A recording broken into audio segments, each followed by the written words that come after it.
May the Force be with you. Hey, what's up? It's Taylor Gray, the voice of Ezra Bridger from Star Wars Rebels, Spectre 6 transmitting to Ghost. I want to welcome you to Squad 224, brought to you by the Comic Collectors Guild.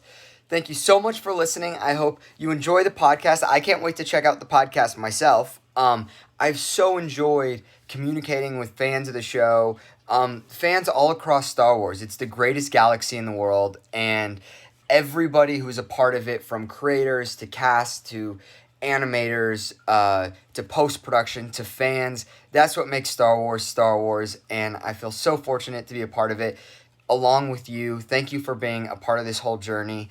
Can't wait to check out the podcast. I hope everybody enjoys listening to it, and may the Force be with you always. Cheers. What's up, everybody, and welcome to Squad 224, the Comic Collectors Guild Star Wars podcast. I'm Mark, your host, Mexican Reviews, and joining me today is the VP LT at House of Geekery. What's up, guys? How you doing? We got the bearded brother, Ian, bearded comic guy. What's up? We got the cosplayer, Jake, Superman Kylo, 14 please. JF. What's up, guys? Lee, Lawson,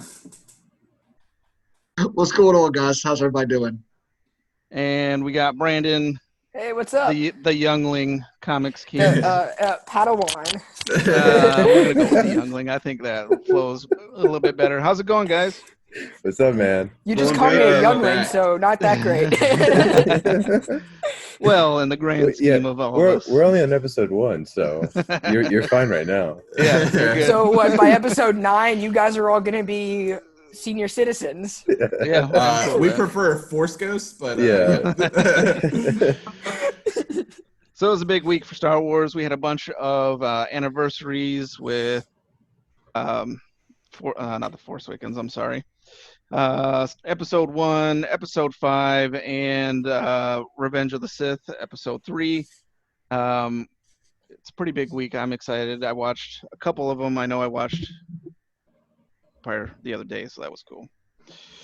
But we're going to get it kicked off here. We're going to start off with some collectibles. I was elected to go first, and with this big guy right behind me here, the Lego Ultimate Collector Series Millennium Falcon. It is huge. You can't really tell, but it's back there, and it took me about a month to put together. There's 7,500 pieces.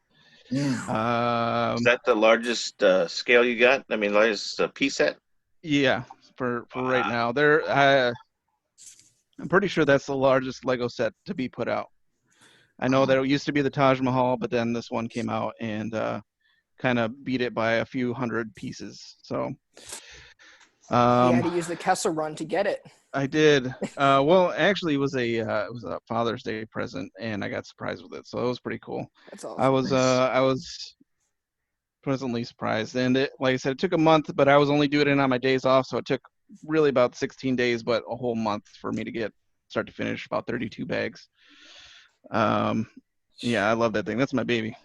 That's awesome. I'm Yeah. terrified to touch it. I don't blame you at all. Yeah, there's this other company too that makes stands, so I hit them up, and it's sitting on like an acrylic display that makes it sit like that. So getting it up on there was also nerve-wracking. So I can only imagine. I can only imagine. yeah, like Very if stressful. if that thing falls apart, I'm just gonna quit.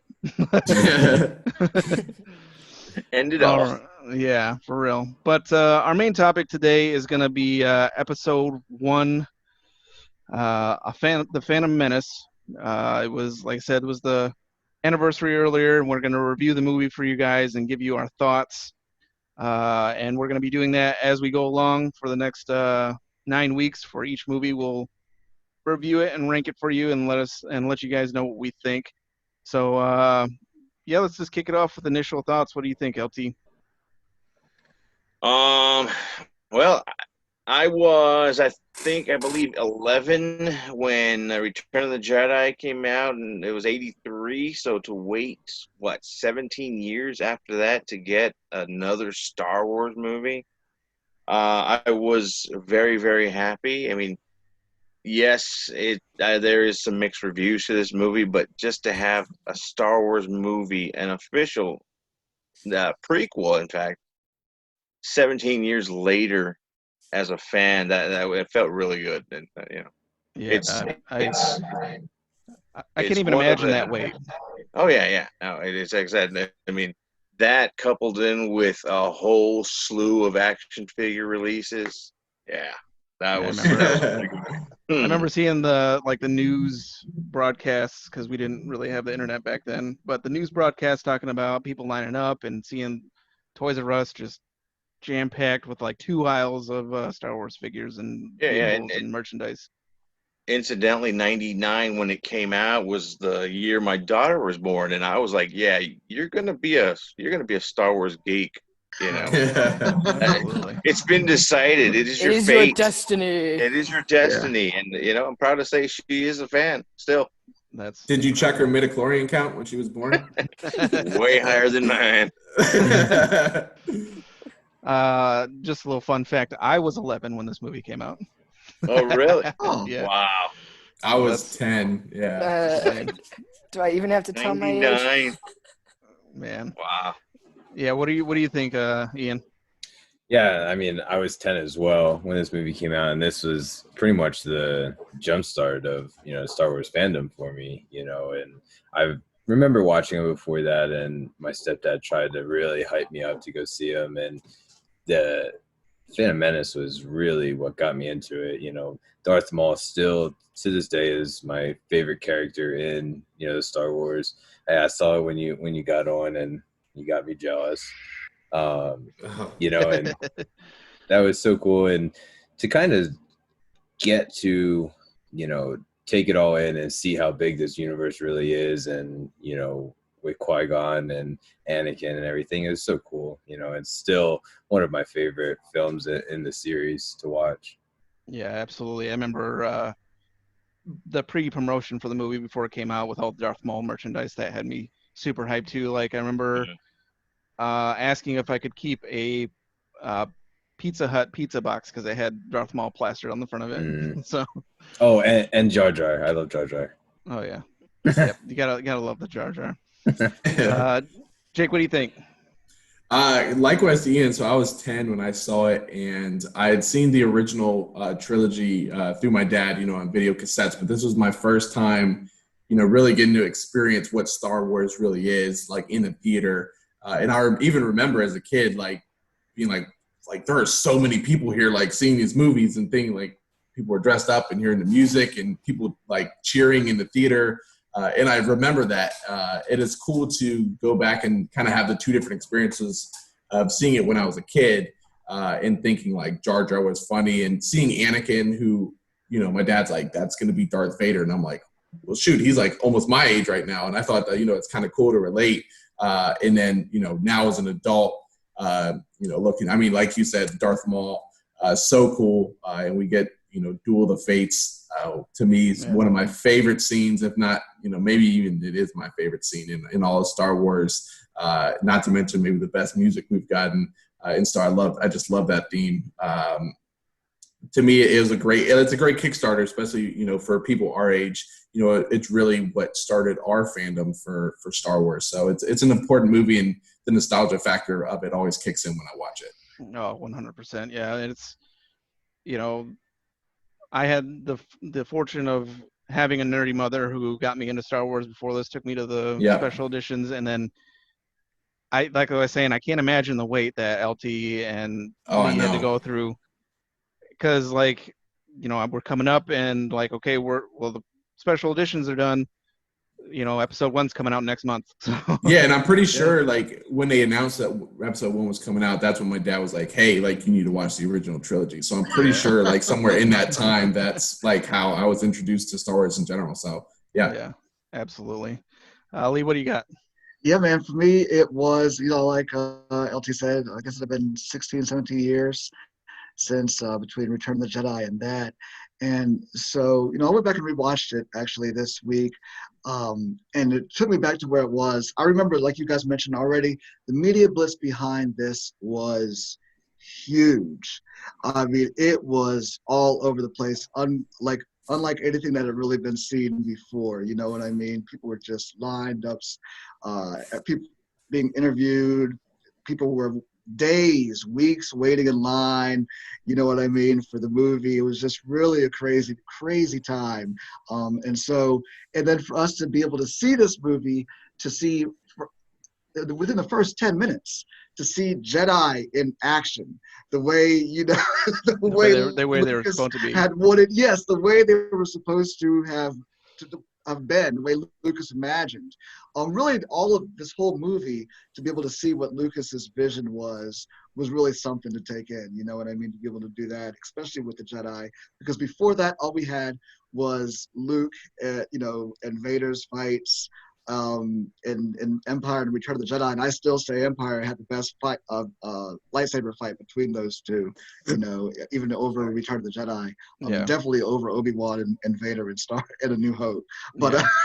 so I to agree, see these yeah. Jedi in action and all of that was really awesome. Yeah, it was just great, man. So those are my initial thoughts after being all those years, and just it was a Yeah. fun movie. I definitely After all agree. that time.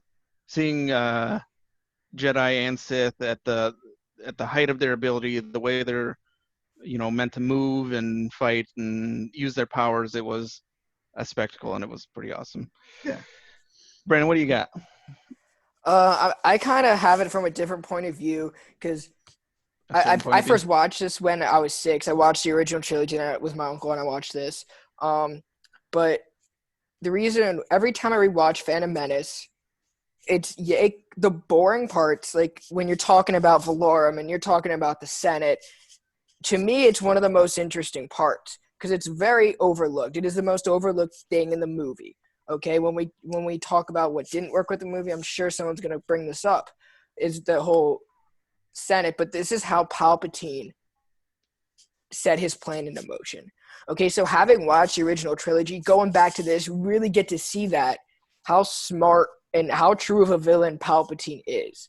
Okay, because he's like undermining everyone. And that was just so cool about the Phantom Menace itself, was watching the deceitfulness of the Sith, and when I first watched it, I was probably like everybody else. I was so amazed with the Jedi and just their whole kind of like religion, their whole like goal set, watching like lasers going everywhere. I was like, 6 years old, 7 years old. It was the best thing ever to watch, Yep. And then as you get older and you learn more, I would always pick up on little things. And even when you go back and watch The Phantom Menace, I would actually argue that it has the most Easter eggs than any other movie in the Star Wars universe, which at the time, that set up so much stuff. And it's just remarkable how it all starts with The Phantom Menace. And it's so overlooked. Yeah, I agree. What you're saying with the Senate and everything, like, yeah, 100%. Seeing how he set everything up, and then this is one of my favorites. It's low on my list just because there's so many other great movies in the timeline, but we grew up on it. I love pod racing, and we grew up on it. Yeah, it's the lightsabers are iconic, and like you were saying, seeing him put things into place, and then seeing Anakin's dark side is Right. something. It's crazy. So and I developed my first crush in the movie, Natalie Portman. I'm with Touche you. on that. Yeah. Yeah. I mean, I wanted to say it. And we get Keira Knightley. It's like a double deuce of like introduction to I both of know, them. right? But they were like 10, so yeah. I know. But so were we. So Yeah, so are we. Not I. no, maybe Jake and Ian might be able to back me up, but Kimberly, the Pink Ranger, that was. Oh yeah, 100%. It was definitely Kimberly, then Julie the Cat Gaffney, and then Padme. Those were like my first three. Yeah, definitely. All right, so getting into some of our bigger topics, what was the movie's biggest strength, and what were some of the standout characters for you guys? We have a lot of memorable characters coming back at younger ages, obviously, because it's prequel. And then, this movie gets a lot of hate, but I want to, focus on the positive first. So what do you got, LT? Well, right off the bat, the strength was it was a brand new damn Star Wars movie. So that right there, the hype just going in.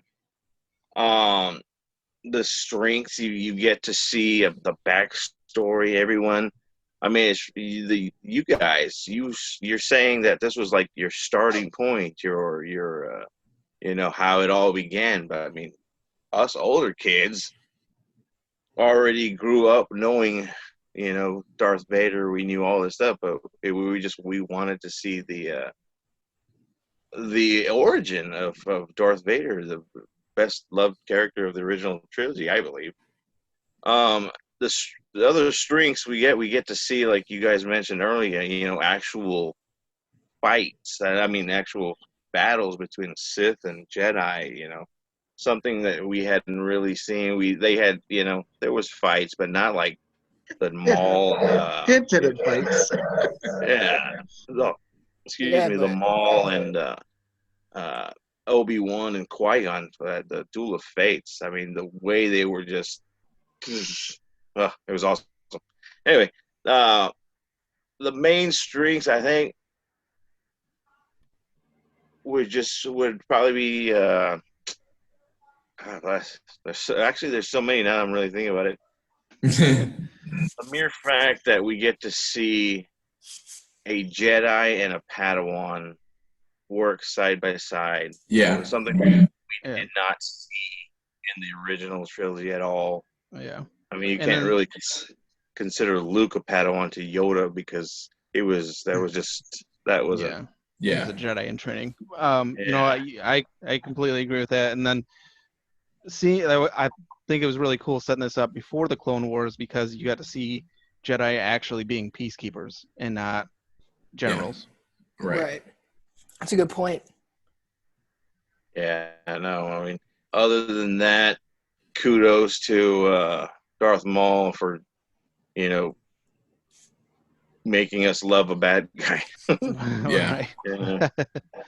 I mean, no, like I said, that really, I did see that last week again on TV, and I forgot how real good it was. There's a lot of hate, like you said, but I mean, if you really think about it, it really started a fire in a lot of people, a lot of Star Wars fans, and I really appreciate that it started like that. Yeah, I agree. Ian, what do you got? So I guess some of the strengths that the movie had is, I mean, pretty much were LT, just bringing the everything back to, being on screen, on the big screen, and, kind of just jumpstarting it back.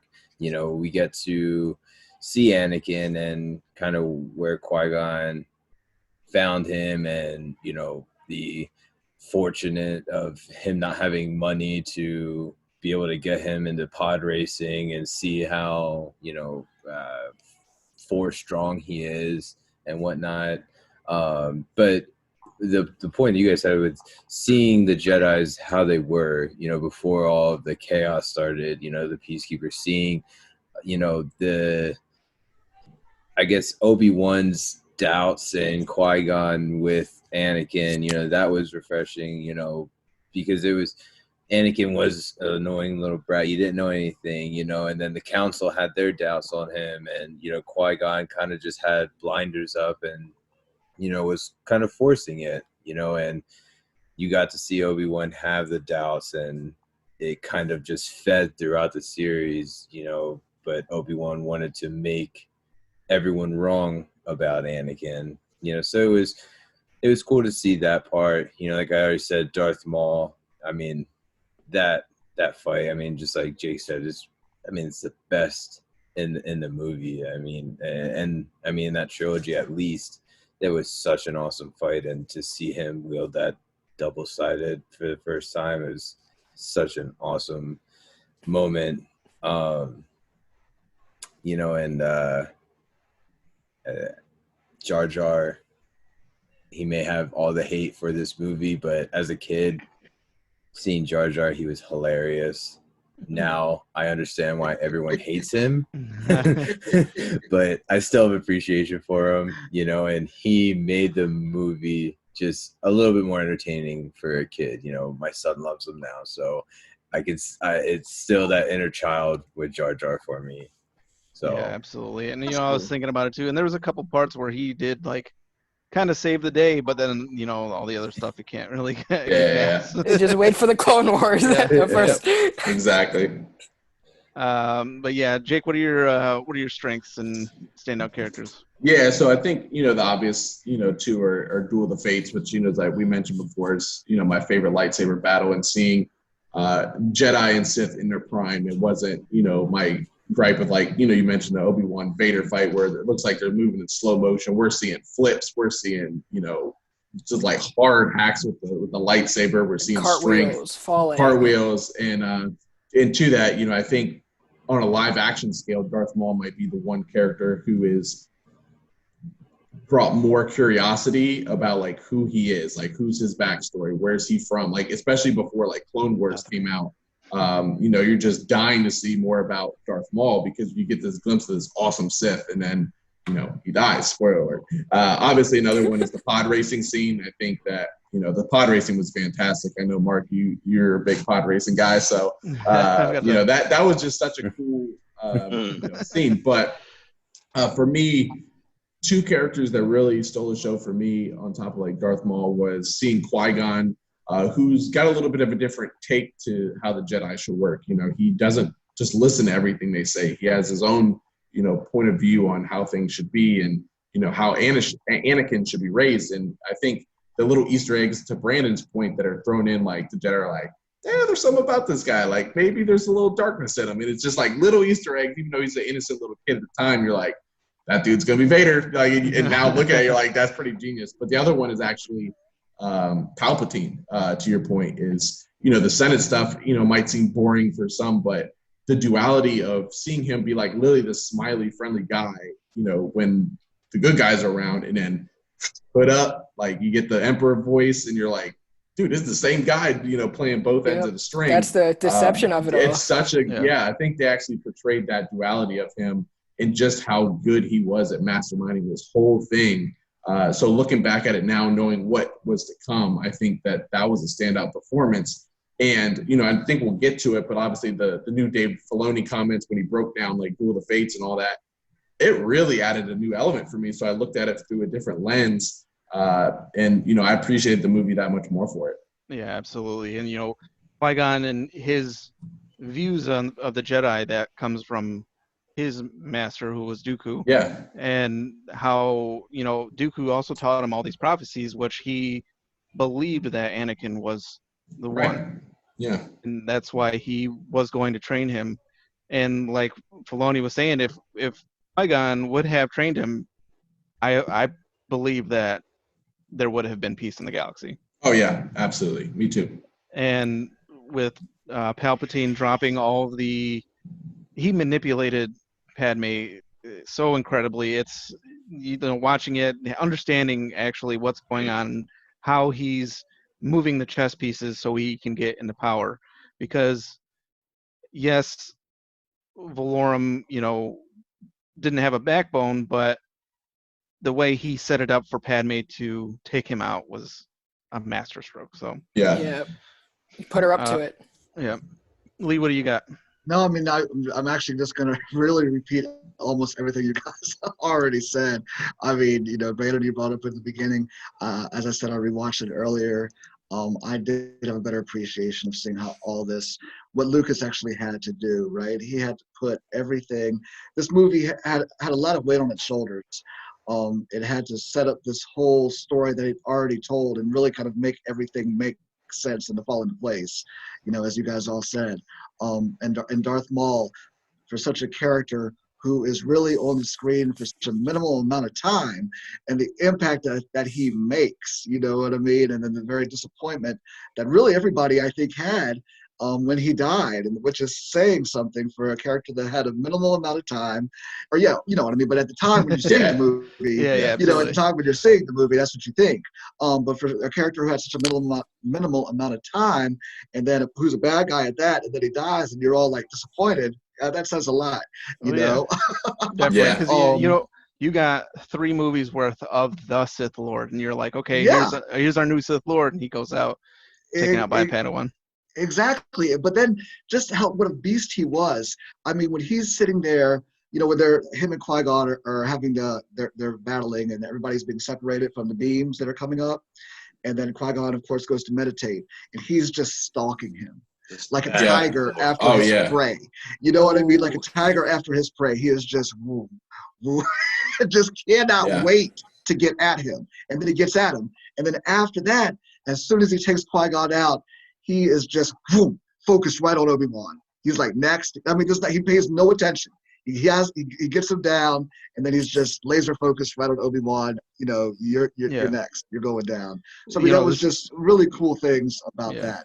Go this is ahead. the machine. This is the machine that Palpatine trained him to be. Like, we will destroy the Yeah. Jedi, and this is your mission.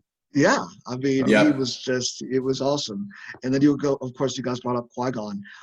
I think for also another character who was set up, you know, that was one of these things that Lucas gave us these great characters in the beginning of this film that you think will go on and be mainstays of a trilogy, you know, and then, Yeah. and Game of Thrones whoa, it. both of these guys, yeah, right. But I think for Qui-Gon, though, for that one movie, he got more of a character arc than I think a lot of Lucas's other characters do in 3 trilogies, or you know, in three trilogies. I would say much more of a character arc than some of these other main characters in the newer trilogy got. Just in this one movie alone. So that was awesome. And as you guys said, he went against the grain. You know, went against the grain of everyone. He could have been on the council because he was kind of like that rogue. He's a Um, smart dude. yeah, you know. the No, the the reasons why he wasn't on the council, I love wholeheartedly. If you guys haven't read Master and Apprentice, I highly recommend it. It gives you even more Qui-Gon story, and it's incredible. And I don't want to ruin it or anything because if you guys want to check it out, but the reasons why he's not on the council is one of my favorite things about him. I'll check it very out. cool. I'll be sure to Yeah. order it. And Send me the Qui-Gon too link and I'll now order it. too is you know he was the if I remember right, he's the first one that figured out how to become a Force ghost. Hey, If I'm not spoilers, mistaken, spoilers, right, Mark? spoilers. Or one of the I mean, first. he became one with the Force and was able to contact Yoda through the Right. Force, and then Right. later on, the reason why we don't see him is because he wasn't, he didn't learn how to do that Yes, until way later on. he's able Right. to be like in a physical form in areas that are stronger with the Force. Like where was that one episode in the Clone Wars where Anakin, Obi-Wan, and Ahsoka were Mortis? Yeah. Mortis. Because it's so strong with the Force, but he never got as far in his training to complete it due to Maul. Yeah. But, So, Brandon, what do you got? Nice. I'm gonna segue into my strengths or my characters that stood out. I'm gonna say someone a little bit different. I'm gonna say Newt Gunray, because right off the bat he's like the third character we meet. Okay, and he's this guy that is petrified of Sidious. Like that whole quote, that whole scene of like, oh, now there are two of them, and then the other guy, it wasn't Lot Dodd, but it was the other guy with him. Yeah. He was they were both so terrified of Sidious, so which then we end up knowing, okay, this is Palpatine. But like you guys said, it's like a mirror. He's like some nice guy, but then you have people that are working for him that are just terrified. And I think that was a very good contrast to set up early on, And yes, Newt Gunray's a coward in the Clone Wars. Go check it out if you haven't seen it. But in the Phantom Menace, he served a role because he's powerful in and of himself. He's a powerful guy. He's able to hold a blockade on Naboo. He's able to keep it there. But he's so terrified of his boss, who is like on the other side is the nicest guy, And then of course the other guy that I really loved is Anakin Skywalker, which everyone does. Like I said in the previous episode for why I love Anakin, because we're kind of like the same people. A lot of people look at both of us and automatically assume the worst, like automatically with doubt. So the fact that Anakin is always able to hold his head above and prove people wrong. I also feel like his first impression, when you watch his first impression with the council, it's not really like he did anything wrong. He answered all the questions. He was 100% honest, but they still turn him away.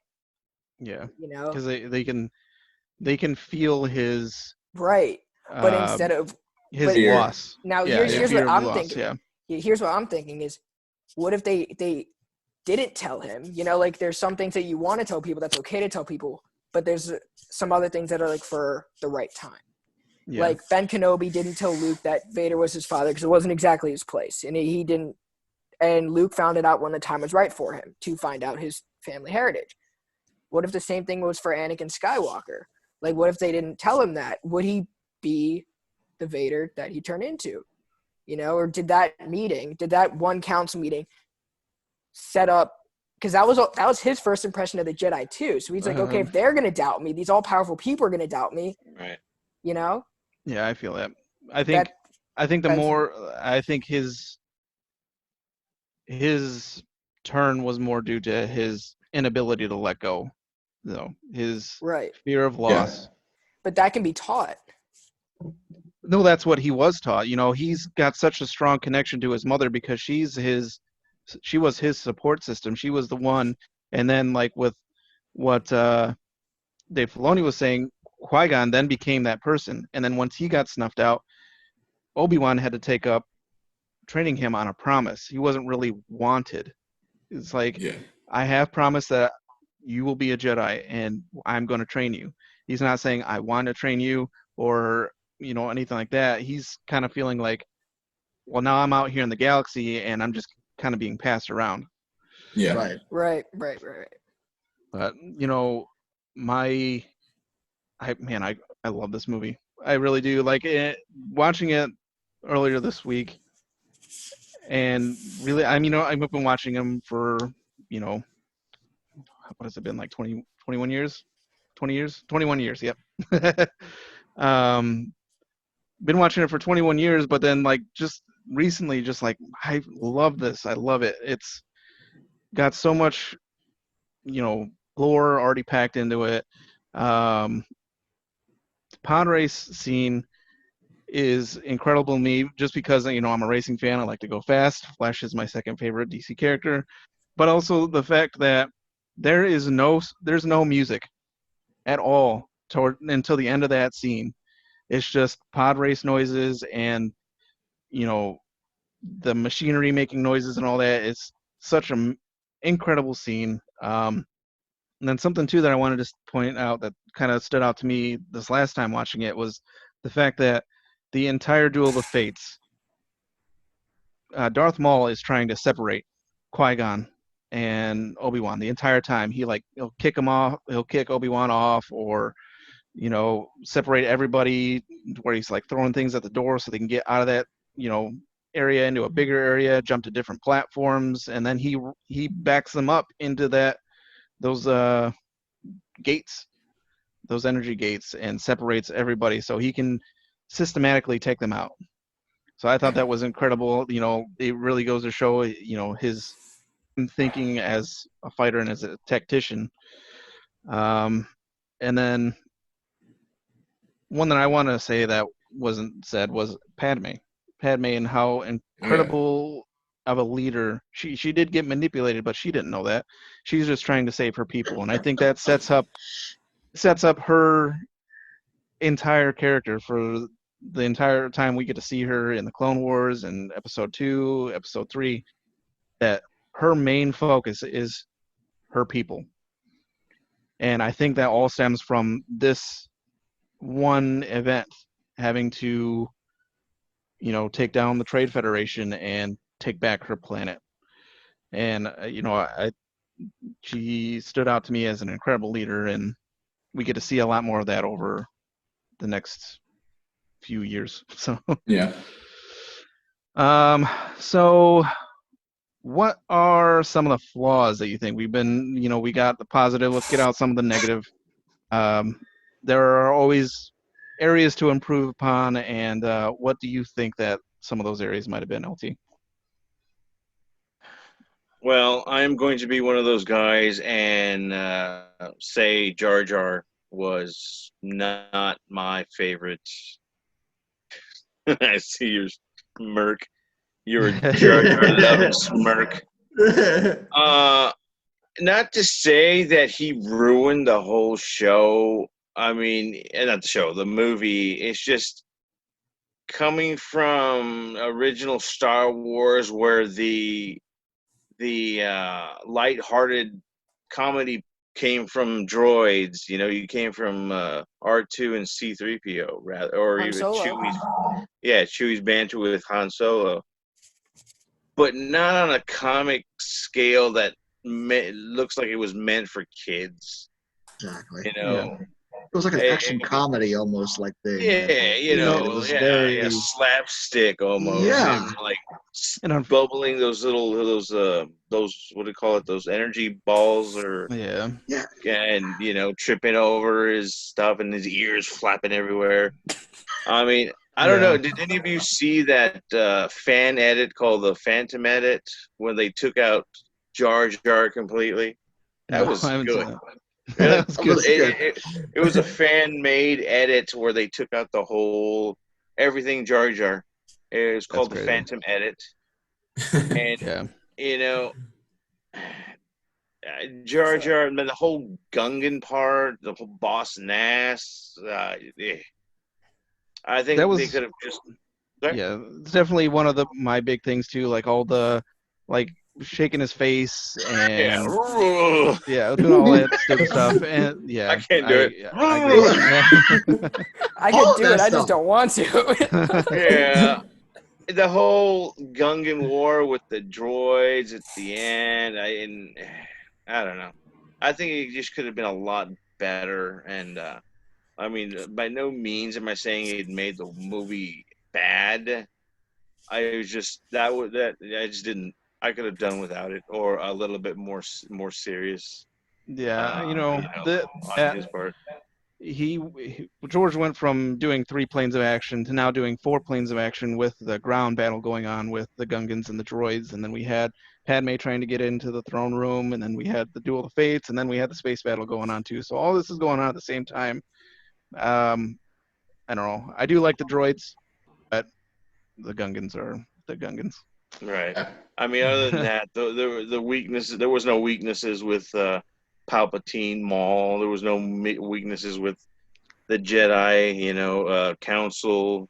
Maybe the way they made Yoda as a puppet in this movie rather than CG. Uh, you know, but How'd you feel about that? Like, how did you feel when it originally came out? He was a puppet and he not was a CG. puppet and he looked just too damn weird. Yeah, I You agree. know, I I mean, agree. it's not like it was 100 years or so between movies or between. I mean, he looked so different from Yoda we see in Empire, Yep. and that's what a span of 25 years between movies, 30. I mean, in Star Wars time, you know, Right. when You Yoda's know, like already 700, 800 years old. You yeah. know, You he know, did. it's no secret that George likes to mess with these movies or liked Yeah, to mess with these movies. So when I we didn't got like. new editions coming out when they switched it to a CG Hmm. is incredible. Yeah, Yes. I mean that's my banter. It was all Jar Jar. Although So no like Jar Jar? I don't like a Jar Jar. Although I did have to buy him as part of my collection for the There you series. go. So, Yeah. And you loved it. You know, yeah, I wouldn't mind having that pop. So, Yeah. Ian, what do you got?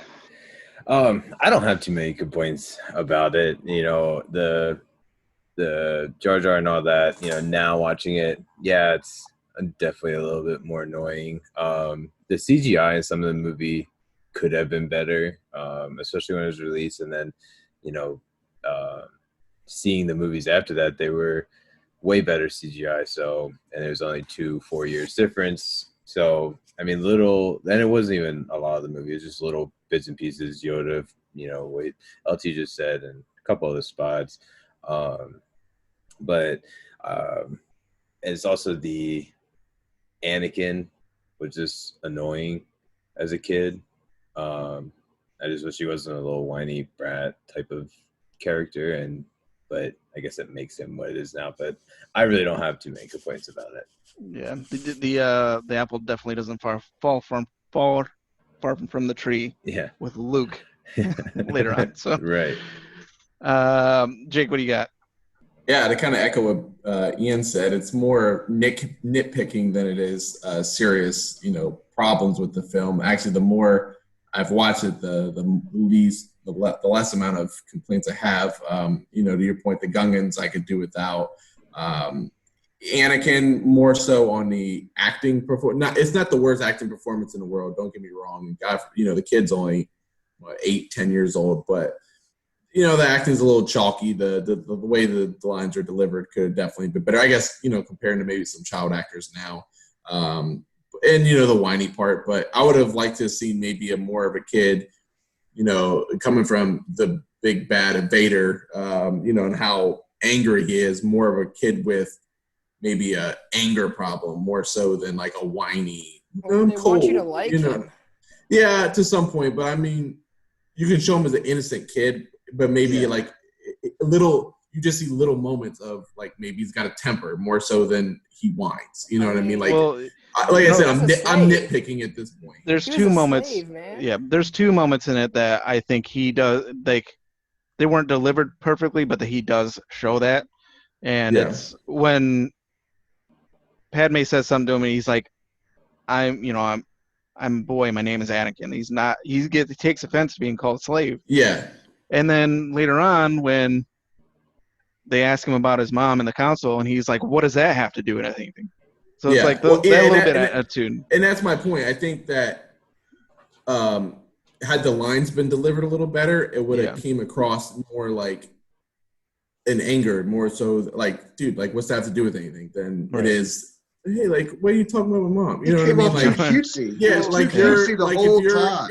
If you're a slave to me, you're not a whiny. Like, you're a hardened. Like, you've gone through some stuff. Like, you got, you know what I mean? Like, you're not complaining because like you've already been through the ringer, dude. Like, and it's not, like I said, it's not the worst in the world. I'm nitpicking here, but I'm just saying, if you could have someone that could really deliver those lines, like with that, being the intent, I think it would have came off a little better, and you would have got a little more.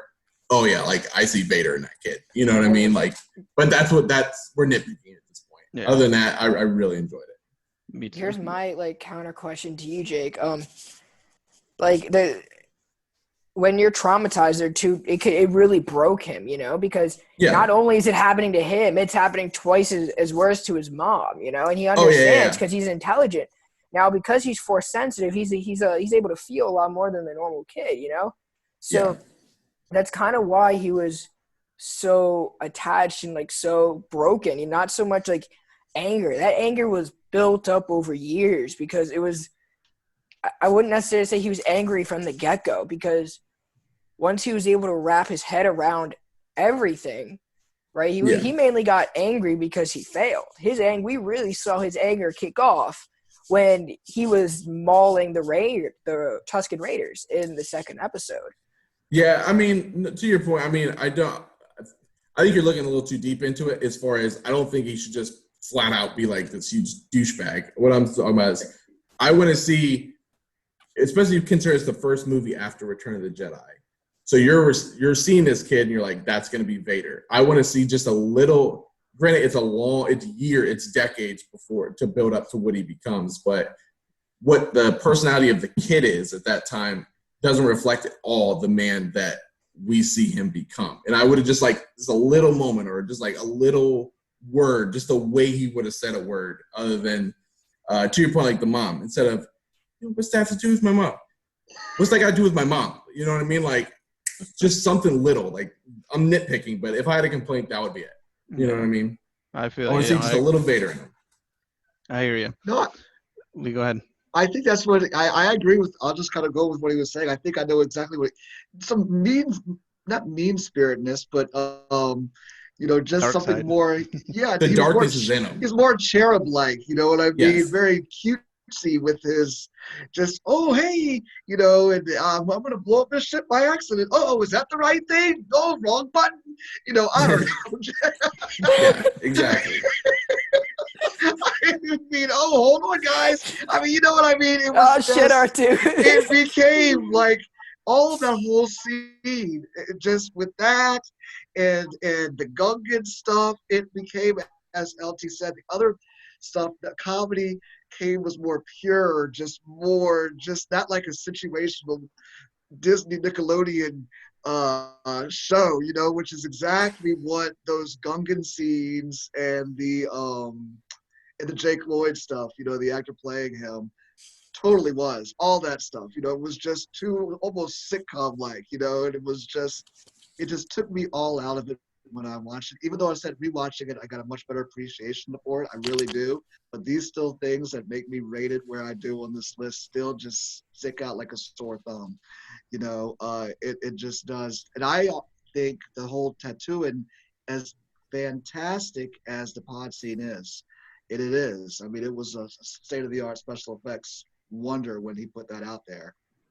I think the whole tattooing arc, when they crash there to get the warp drive fixed and all that, I think the movie comes to a screeching halt there. I know we got to be introduced to Anakin and all of that stuff, but it really just does.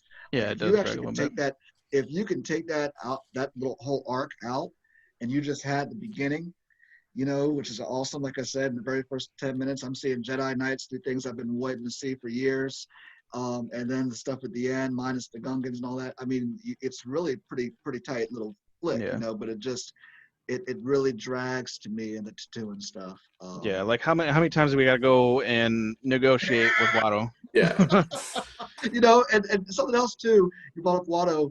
For me, and I mentioned this before, I just don't know why they have to have all, like, the Gungans was, Misa think everything gonna, he was the Jamaican dude, and then the other people, the trade guys had the Asian accents, and then Got a little racist. Watto was like this Jewish,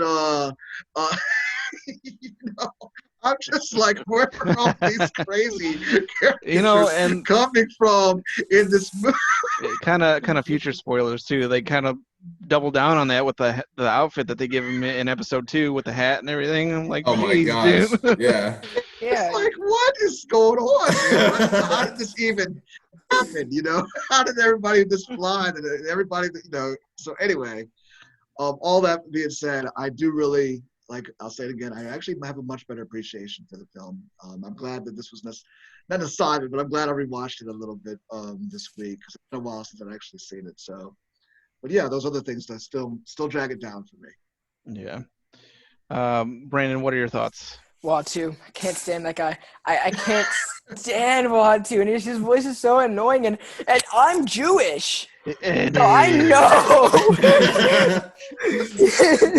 Like, a rabbi is not supposed to get angry. Watto he sounded like one of my rabbis. Like, I'm not even kidding.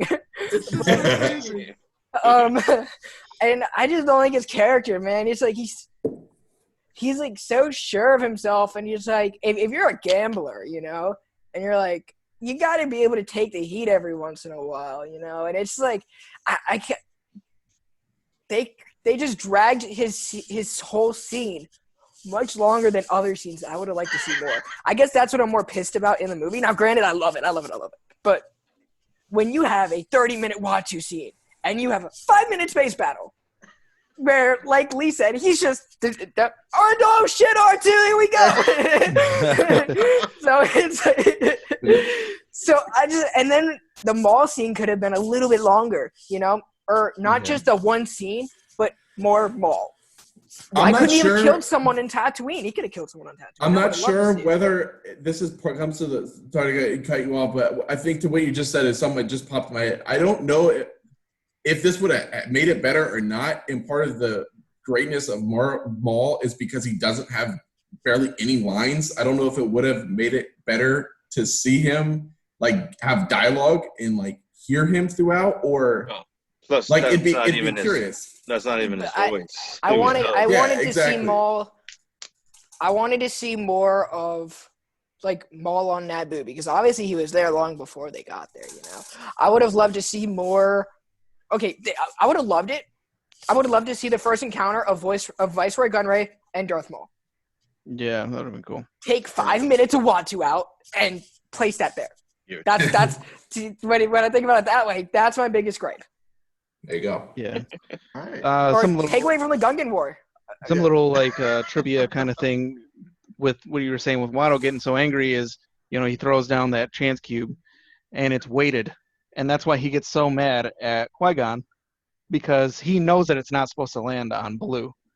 And the fact that he used the Force, but he can't say that, you cheated, because Watto was already cheating.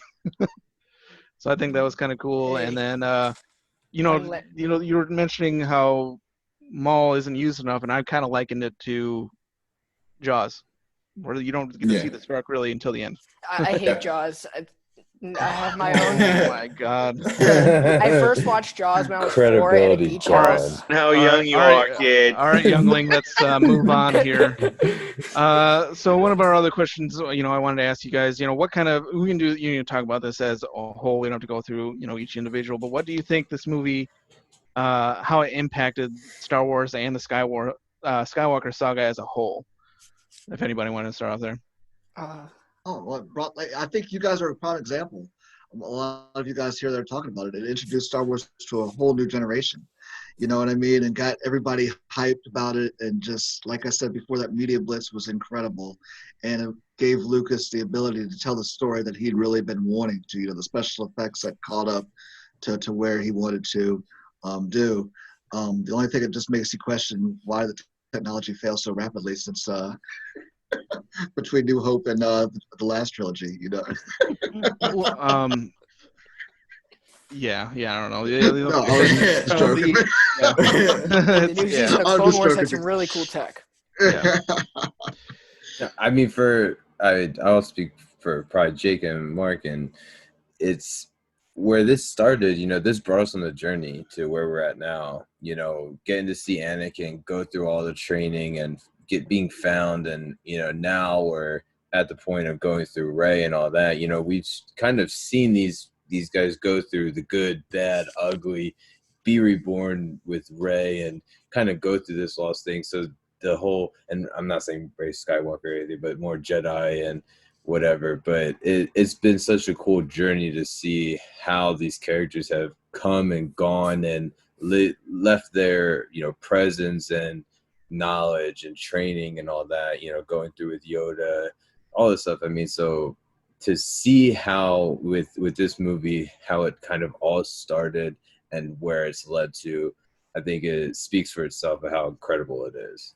Yeah, I agree. Yeah, and I think another thing is, I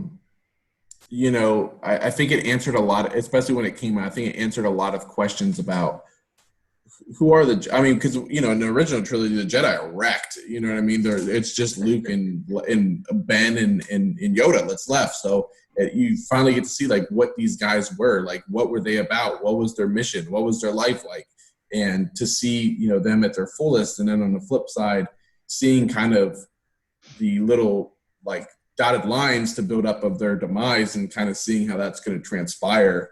I thought that it actually was a lot of breadcrumbs that probably a lot of people that were introduced to the original trilogy, it was a lot of answers for them, and just kind of cool to see like, oh, like that's who trained Obi-Wan. Like that guy's smart. Now we see why Obi-Wan's so powerful. And oh, like this is cool to see Jedi, to their fullest ability and, how they train, younglings and their lifestyle. So I think it really answered a lot of questions about the world itself, especially the Jedi and the Sith. And, you learn that, there's always two. There's a master and an apprentice. There's never more, never less. Like there's just a lot of facts that we know now as Star Wars fans that are just kind of common knowledge, but it all stemmed, a lot of questions of that stemmed from Phantom Menace. So I think it actually it impacted the Skywalker saga a lot because it answered questions from the past. It set up the world for the present. And now, there actually are a lot of tie-ins for the future, but what we got with the last three. So I would say it might have been one of the most impactful films of all the films that have come out so far. Well, I would think the most impactful to this whole Skywalker saga is Palpatine himself. I mean, his plan started way before. I mean, with Plagueis and him growing up and wanting to learn all about the dark side, and then hearing about Vader, Anakin, and just his plan was in motion long before Skywalker's existed, I think. Right. So, Yeah, absolutely. And to see him progress from, the Two-Face that he was all the way to this last movie, The Last Jedi, to see him, himself be a clone of what he was and still be as ambitious to take over the galaxy, that spanned, all 9 movies. He was the, basically the common denominator in every every movie. Yeah. So Right. I think because of Palpatine's, uh, meddling with everything, it's what stayed. It stayed with that's. I think that was an important factor in the Skywalker saga. Right. Like, look at the grin that he gave Anakin as soon as Anakin walked away from him for the first time. Just look at that grin. He knew that Anakin was going to be the one. Yeah, I agree. He said, he even says it. He's like, I'm gonna watch your career with great interest. At the end, yeah. He knew like that, and that just speaks to great length again, just like the underlying plot in this movie. But to answer the topic, what impact did this have on the Star Wars, the Skywalker saga in Star Wars? For me, it was a bonding. For, like I've said, my uncle and I. When I was 5, my 5th birthday party, we threw a Star Wars party, and we had like people dress up as Vader and Yoda, and I think I just saw the first Star Wars movie. So my uncle, who dressed up as Yoda, he's short too, by the way, so he could play the part. He's probably watching this. He's probably gonna yell at me about that. But we always had that master Padawan kind of relationship. So I guess Star Wars just was a bonding thing, Like we've said, it's bond. Yeah. Again, look at the legacy. The Star Wars legacy is said right here between the 6 of us and everyone else watching. Right. Absolutely, 100%. It crosses the age barrier, Yeah, it's definitely an incredible franchise, and I love it. Yeah. So with all that being said, we can get through this pretty quick. Where does this rank before we, rank it as a whole? Where does it fall on your Star Wars list? LT, go. Are we talking about 1 through 9 or every Star Wars ever made? Let's go through everyone.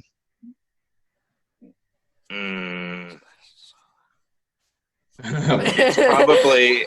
I've got a little list here, so I don't want to be the hater, but it's my least favorite.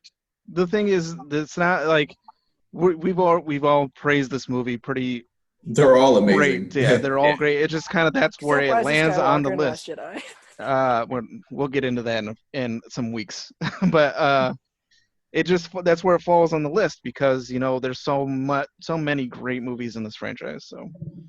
Right. I mean, honestly, I don't hate it. I just think all the other movies are better.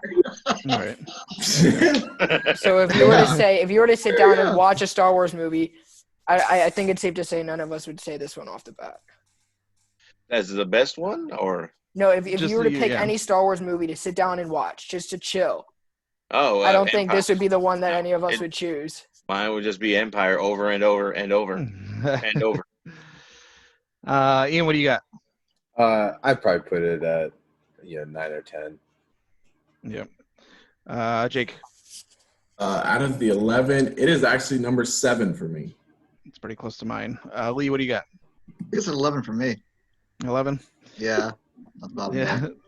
The old guys are like, get this movie out of here. Freaking old guys.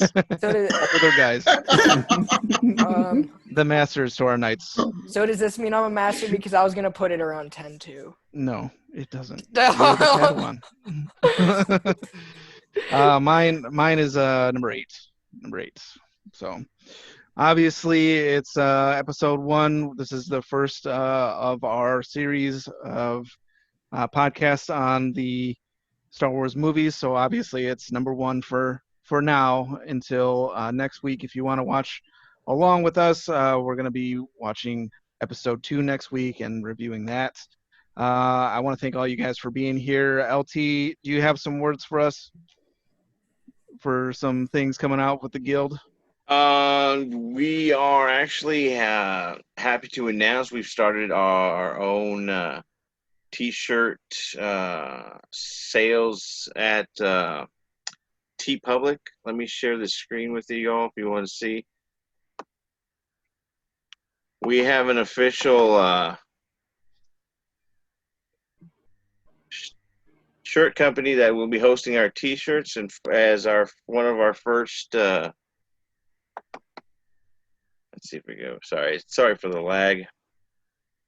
We have an official Squad 2224 T-shirt, and for our Fancast of Star Wars, it'd be great for y'all to help us out by purchasing a shirt. Yeah, We've got many out there, and we are actually going to be designing more Squad 224 shirts, hopefully with stormtrooper helmets and whatnot. But just stay tuned. We will post the link along with the YouTube video later. Yeah, for sure. And what's cool is you can buy mugs, hoodies if you want to show them that too. You can actually take the same design and put them into different things. So. Yeah, so we got mugs, T-shirts, even the ever popular COVID masks are out. Yeah, we're gonna have a bunch of fun designs. You'll be helping the guild out by your purchase. Right now we've got at least 4 or 5 designs, so we're coming out with more every other day. Other than that, looking good. That's basically what we're up to. Absolutely. Those shirts are amazing, LT. Thank you so much for designing that Rebel Scum shirt for us. It looks amazing. More to come. I'm gonna be picking one of those up for sure. Make sure you go follow all these guys on Instagram. Their names will be down in the links and everything. Also, make sure you like and subscribe. We'd love it if you come back and check us out next week. And then if you want to be a member, go over to comiccollectorguild.com, fill out an application, and maybe we'll see you in the chat. So thank you guys so much for joining me. It's been a pleasure Mark. May the talking force be about with you guys. Venomous with you guys, and may the force be with you. May the force be with you. Liar.